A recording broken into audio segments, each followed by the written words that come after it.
नमस्कार, मैं संदीप, आप देख रहे हैं स्टेट न्यूज टाइम्स। राजस्थान के मुख्यमंत्री भजनलाल शर्मा जी से अभी हाल ही में पूछा गया कि आपका फेवरेट अभिनेता कौन है। उन्होंने नाम लिया नरेंद्र मोदी का। अब सवाल उठता है कि देश तो नरेंद्र मोदी को प्रधानमंत्री के तौर पे देखता है, लेकिन राजस्थान के मुख्यमंत्री ये कहते हैं कि नरेंद्र मोदी जी हमारे फेवरेट अभिनेता हैं। इस मुद्दे पे बात करने के लिए हमारे साथ मौजूद है बीबी शर्मा जी। नमस्कार सर। नमस्कार जी। क्या कहते हैं आप, जिस तरीके से ये भजनलाल जी का जो आप बयान आया है, इस बयान को आप कैसे देखते हैं? वो करें कि हमारे फेवरेट अभिनेता हैं। एक बड़ी पुरानी कहावत है जी कि इश्क मुश्क और सच्चाई छुपाए नहीं छुपते। उनको जितना मर्जी आप कोशिश कर लिए, इश्क जो है वो निकल के बाहर आ ही जाएगा। मुश्क मतलब होता है कि जी खुशबू को आप दबा नहीं सकते, छुपा नहीं सकते। और तीसरी चीज सच्चाई, कभी ना कभी सच्चाई निकल के सामने आ ही जाती है। आपकी हमारी पहले भी कई बार बात हो चुकी है। मैंने पहले भी आपको कहा था कि हाँ जी, हमारे अगर आज की डेट में अगर ऑस्कर अवार्डी अगर सबसे बड़े कोई हैं तो हमारे नरेंद्र मोदी जी हैं। अगर ऑस्कर मिलने की बात शुरू होती, नेताओं में देने की बात होती, तो हमारे नरेंद्र मोदी जी अकेले ही सारे ऑस्कर ले जाते, किसी भी कैटेगरी में, कोई सी भी कैटेगरी में। उनसे बड़ा अभिनेता आज की डेट में दुनिया में कोई नहीं है, और वो आज भजनलाल शर्मा जी ने सिद्ध कर दी। उन्होंने बात जो सच्चाई थी वो बोल दी। कितने बड़े अभिनेता हैं वो इसी बात से पता चल जाता है कि कितने सफाई से वो झूठ बोल जाते हैं, कितनी सफाई से वो अपनी बातों से मुकर जाते हैं, कितनी सफाई से वो लोगों को उल्लू बना देते हैं। अभिनेताओं में तो ये गुण होते हैं ना। अभिनेता किसी भी चीज़ को उसे आप दे दीजिए, उसे पर्दे पे जीवंत करके दिखा देता है। जो नहीं होने वाली चीज़ें होती है वो भी अभिनेता पर्दे पे जीवंत करके दिखा देता है। तो वो भी लोगों के साथ अभिनय कर रहे हैं, उनको दिखा रहे हैं कि देख लीजिए किस तरह से। अब अभिनेता वाले गुण तो उसमें कोई शुरू से थे ही नहीं। अभिनेताओं के तौर पर उन्होंने प्रसिद्धि हासिल करी, आज उन्होंने दिखाई दिया। अब उनके जो पार्टी के जो हैं उन्होंने बता ही दिया इस बात को। तो क्या मुख्यमंत्री जी भी ये मानते हैं कि मोदी जी प्रधानमंत्री नहीं, वो अभिनेता है? बिल्कुल जी। देखिए, सिर्फ मुख्यमंत्री नहीं, तमाम लोग इस बात को मानते हैं कि वो नेता नहीं, अभिनेता बहुत बड़े हैं और बहुत शानदार अभिनय करते हैं। उनसे आप 1 मिनट के अंदर आंसू बहा लीजिए, 1 मिनट में, सेकंडों में वो भाषण देते देते वो आंसू बहा देंगे बिना ग्लिसरीन के। फिल्म इंडस्ट्री में लोगों को ग्लिसरीन की जरूरत पड़ती है, ग्लिसरीन की 2-4 बूंदे आंखों में डालते हैं, उसके बाद आंसू निकलते हैं। लेकिन वो खड़े खड़े आराम से सेकंडों में आंसू बहा देंगे। 1 मिनट में कह देंगे मैं कभी भी हिंदू मुस्लिम की राजनीति नहीं करता, अगर मैं ऐसा करूंगा तो मुझे सार्वजनिक जीवन में रहने का अधिकार नहीं है। अगले दिन 24 घंटे के जाकर वो पलटी मार देते हैं और बनासकांठा में जाके, गुजरात में जाके वो हिंदू मुस्लिम के खिलाफ बयान देना शुरू कर देते हैं। 80-20 का बात करनी शुरू कर देते हैं, तहमत टोपी वालों को गरियाना शुरू कर देते हैं। तो उनसे बड़ा अभिनेता कहाँ देखा मैंने? आज तक कोई नहीं देखा। मैं तो शुरू से कहता आ रहा हूँ, ये सब तमाम छोटे छोटे जो अभिनेता हमारे कहते हैं, सलमान जी हुए, अमिताभ जी हुए, तो कुछ भी नहीं है उनके आगे। इनसे बड़ा अभिनेता कोई नहीं। आज तक लगातार अपने अभिनय के दम पे लगातार लोगों को उल्लू बनाया जा रहा है, अपने अभिनय के दम पे लगातार लोगों के साथ आंखों में धूल झोंकी जा रही है। और जो सच्चाई थी वो आज भूले भटके किसी ना किसी तरह उनके मुंह पे आई गई भजनलाल शर्मा जी के। हालांकि अंदरूनी तौर पे हर कोई ये मानता है कि वो अभिनेता ही हैं, लेकिन अब कहने की बात है कि किसी के मुंह से निकलता है, किसी के मुंह से नहीं निकलता है। लेकिन पीएमओ कार्यालय से प्रधानमंत्री मोदी जी कभी छुट्टी नहीं लेते। वो देश के लिए लड़ रहे हैं, 2047 में वो विकसित भारत बनाने के लिए जद्दोजहद कर रहे हैं। आप ही अभिनेता मान रहे हैं उनको? बिल्कुल जी, पीएमओ के हिसाब से वो छुट्टी नहीं लेते। तो मैं भी आपसे पलटवार सवाल पूछता हूँ। वो जो वनतारा में गए थे, जो गुजरात के गिर जंगल में गए थे, शेरों के बीच में वो सफारी का एंजॉयमेंट कर रहे थे, वो क्या था? वो छुट्टी थी या क्या था, या ऑन ड्यूटी था? क्या ये उनके वर्क कल्चर में शुमार होता है कि जाइए जाके शेरों के साथ अटखेलियाँ करिए, जाइए जाके शेरों को, शावकों को दूध पिलाइए? क्या ये उनकी छुट्टी में शामिल होता है या उनके वर्क कल्चर में शामिल होता है? ऐसी कौन सी नौकरी मैंने आज तक तो किसी की नहीं देखी भाई, आप नौकरी पे भी और जाके आप चिड़ियाघर भी घूमाओ। ऐसी है कहीं नौकरी? पूरे देश में मैंने ऐसी कोई नौकरी नहीं देखी कि आप नौकरी भी कर रहे हैं और साथ साथ ऑन ड्यूटी रहते हुए आप चिड़ियाघर भी जा रहे हैं। है ऐसी कई नौकरी? और रही बात उसकी शेयर बाजार की, तो उससे पहले मैं आपको एक और चीज़ याद दिलाना चाहता हूँ। शेयर बाजार, ये शेयर वाली जो हमारा बात हुई थी, शेयर से पहले शेयर बाजार गिर रहा था। मोदी जी के कानों तक बात पहुंची, साहब शेयर बाजार गिर रहा है, शेयर बाजार गिर रहा है। अब अल्टीमेटली बेहद झूठी पार्टी है, क्लिप कटुआ पार्टी है, तो उनको तो हर चीज़ काट के खाने की आदत है। जब तक उनके पास ऊपर तक खबर पहुंची, वो आई शेर गिर, शेर गिर, सिर्फ 2 शब्द उनके पास पहुंचे। अच्छा, शेर और गिर, गिर मतलब अच्छा गुजरात के जंगल, गुजरात के शेर, चलो शेयर बाजार कौन सा शेयर बाजार? वो तो गुजरात के जंगलों में गिर में पहुंच गए। 2 दिन तक बाजार में कहीं भी, किसी भी मीडिया हाउस में, कहीं भी कोई चैनल पे चर्चा नहीं थी शेयर बाजार गिरने की।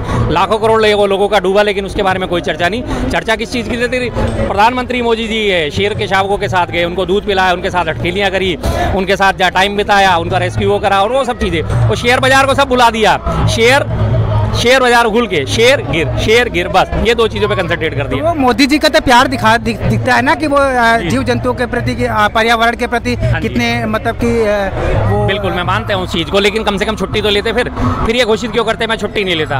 राजीव गांधी जी भी छुट्टी लिया करते थे, तो छुट्टी लेके बाकायदा घोषित करते थे कि मैं छुट्टी ले रहा हूँ। तब वो जाके उनके मालदीव गए थे छुट्टियाँ मनाने। उनकी छुट्टियाँ बहुत चर्चित हुई थी कि मालदीव में जाके उन्होंने छुट्टियाँ मनाई, लेकिन बाकायदा ऑफिशियली छुट्टी ली थी ना, उन्होंने अनाउंस करी थी ना। लेकिन ये तो वही है कि स्कूल भी जा रहा हूँ, बंक भी मारना है, स्कूल भी जा रहा हूँ, स्कूल में घुसते ही हाजिरी लगवाई और बंक मार के बाहर निकल गए। वो वाला काम है इनका तो कि मैं छुट्टी भी ले रहा हूँ, छुट्टी नहीं लेता। अरे भाई लेते हो तो ले लो ना, क्या दिक्कत है? कौन आपको कुछ भी कहेगा? ले सकते हो, आप भी आदमी हो, काम करते हो, हर आदमी को जरूरत पड़ती है, थकान हो जाती है, लेकिन झूठ तो नहीं बोलना चाहिए ना जनता के से कि मैं छुट्टी नहीं लेता। आप ले लो छुट्टी, कौन रोकेगा आपको? आप कह दीजिए मैं 2 दिन की छुट्टी पे हूँ, 2 दिन के लिए मैं जाके अपना मन बहलाव करूंगा, जाके थोड़ा सा वन्य जीवों के साथ अपना टाइम बिताऊंगा। कोई आपको रोक लेगा? कोई नहीं रोक सकता। लेकिन वो जो वहाँ पर जा रहे हैं उसीलिए तो पार्ट टाइम जॉब कर रहे हैं, 18 घंटे काम कर रहे हैं ना, इसीलिए छुट्टी 18 घंटे काम। हाँ जी, उनके 18 घंटे का काम करने का नतीजा पूरा देश भुगत रहा है आज। 18 घंटे के काम करने का नतीजे में आप देख लीजिए डॉलर कहाँ था, 70 रुपये 60 रुपये के 65 रुपये चलता था जब मोदी जी ने सत्ता संभाली थी, और उन्होंने कहा था मैं 35 रुपये डॉलर कर दूंगा। आज डॉलर 87 रुपये क्रॉस कर गया। ये उनके 18 घंटे काम करने का नतीजा है। उनके 18 घंटे काम करने का नतीजा पेट्रोल डीजल 70 रुपये और 60 रुपये हुआ करते थे, आज वो 90 रुपये और 100 रुपये हुए पड़े हैं। ये उनके 18 घंटे काम करने का नतीजा है। 67 सालों के इतिहास में देश पे विदेशी कर्ज मात्र 67 लाख करोड़ रुपए। 18 घंटे काम करने का नतीजा कि आज देश 225 लाख करोड़ से ऊपर के कर्ज के जाल में डूब गया है। उनके 18 घंटे काम करने का नतीजा है कि अमेरिका से जो हमारे जो यहाँ के हुए हैं देश के नागरिक हैं, जिनको डिपोर्ट करा गया अवैध रूप से अमेरिका पहुंचने वालों, उनको हथकड़ियाँ और बेड़ियाँ पहनाई गई। और वहीं एक नेपाल जैसा छोटा सा देश, कितना है नेपाल? इतना सा देश नेपाल, आधा नेपाल तो हमारे यहाँ भारत में जो है शरण लिए रहता है। आधी नेपाली औरतें हमारे यहाँ भाइयों का काम करती हैं, काम वाली का काम करती हैं, और उसके बाद आधे नेपाली गोरखा हमारे यहाँ डंडा बजाते घूमते, रात को साहब जी चौकीदार जागते रहो करते हुए। उस जैसे नेपाल देश की हैसियत देखिए, और हमारे प्रधानमंत्री के 18 घंटे काम करने के बावजूद उनकी हैसियत देखिए कि हमारे नागरिकों को हथकड़ी और बेड़ी में पहना के मालवाहक विमान में भेजा जाता है, और नेपाल के नागरिक जो हैं वो बाकायदा चार्टर्ड प्लेन से आते हैं, उनके ना हाथों में हथकड़ी होती है ना पैरों में बेड़ियाँ होती हैं। ये 18 घंटे काम करने का नतीजा है। महंगाई कहाँ से कहाँ पहुँच गई। दालें आज अरहर की दाल आप लेने जाओगे बाजार में 280 रुपये किलो है। ये 18 घंटे काम करने का नतीजा है। बीजेपी के ही मंत्री कहते हैं जो अवैध तरीके से बाहर गए हैं, क्या उनको फूल माला से ढोल नगाड़े से यहाँ पर स्वागत किया जाए? बिल्कुल मानने वाली बात है कि जो अवैध तरीके से बाहर गए थे उनका फूल माला से कोई स्वागत नहीं कर सकते हम। लेकिन आप ये तो देखिए कि उनके साथ अमानवीय बर्ताव कैसा हुआ। नेपाल जैसे देश ने अपनी विरोध दर्ज करा दिया, मोजाम्बिक जैसे देश ने अपना विरोध दर्ज करा दिया, छोटे छोटे देशों ने अपना विरोध दर्ज करा दिया। वहाँ पे उन्होंने जब उनका विरोध दर्ज हुआ तो उसके बाद उन्होंने बोला ना कि हाँ जी ठीक है, हम इन्हें ढंग तरीके से भेजेंगे। हमारे जैसे 140 करोड़ देश की जनसंख्या का प्रतिनिधित्व करने वाले मोदी जी एक बार भी अपना विरोध नहीं दर्ज करा पाए। क्यों नहीं दर्ज करा पाए? मालवाहक विमान में उनको भेजा, सरदारों को पगड़ियाँ नहीं पहनने दी गई, पैरों में बेड़ियाँ डाल दी, हाथों में हथकड़ी डाल दी, शौचालय उन्हें जाने नहीं दिया गया। कैसी अमानवीयता बर्ताव करा उन्होंने? मोदी जी की हिम्मत है। हमारे देश में भी बहुत सारे घुसपैठिए किसी एक घुसपैठियों को इस तरह से निकाल के बाहर भेज के दिखा दीजिए। बांग्लादेश से आए हुए घुसपैठिए इतने हैं, उनको भेज के इस तरह से दिखा दीजिए। पाकिस्तान से घुसपैठिए आई हुई है 2 साल से ऊपर हो गए उसको आए हुए, सीमा हैदर को, है मोदी जी की हिम्मत उसे इस तरह से भेज सकें? तो नहीं ना। मोदी जी के तो दोस्त है ना, वो तो मीडिया में थोड़ी बयान देंगे, वो फोन के द्वारा उनके बात हुई होगी, दोस्ती की जो परिणाम आएगा वो दिखेगा। बिल्कुल भी आपने दोस्ती की बात करी तो दोस्ती की बात तो देख लीजिए ना। मोदी और ट्रंप जी की दोस्ती की बड़ी दुहाई दी जा रही थी कि ट्रंप हाउडी ट्रंप, अब की बार ट्रंप सरकार। आपने उससे पहले देखा ना, जो गुजरात कोविड आने से पहले मोदी जी ने बाकायदा इवेंट आयोजित करा था, अब की बार ट्रंप सरकार, लेकिन फिर भी वो हार गए। 4 साल पुरानी बात है। और उसके बाद हालत क्या आगे, हमारे देश में ट्रंप के लिए हवन करे गए थे। उस हवन का आज नतीजा क्या निकला है कि हवन के नतीजे के तौर पे हमारे को जो पूर्णाहुति मिली है वो आज इस बात की मिली है कि ट्रंप ने हमारे पास 100% से 200% जो है टैरिफ लगा दिया है। उस टैरिफ की वजह से हमारी फार्मास्यूटिकल्स कंपनियों को लगातार नुकसान होगा। विदेश से आने वाली जो जीवन रक्षक दवाएं वो महंगी हो जाएंगी। लगातार हमारा जो निर्यात है वो बाधित होगा। इस टैरिफ लगने की वजह से जो हमारे जीडीपी में गिरावट आएगी वो 0.6% तक की गिरावट आ जाएगी। 2.25 लाख करोड़ से ऊपर का जो है हमारी जीडीपी को नुकसान होगा। ये हमारे मोदी जी की दोस्ती का नतीजा है। अब फिर भी आप कहते हैं अगर मोदी जी और ट्रंप जी दोस्त हैं तो ट्रंप ने उनकी इतनी भी इज्जत नहीं रखी कि उनकी बात मान के टैरिफ कटौती और ये सब चीज़ें कर देता।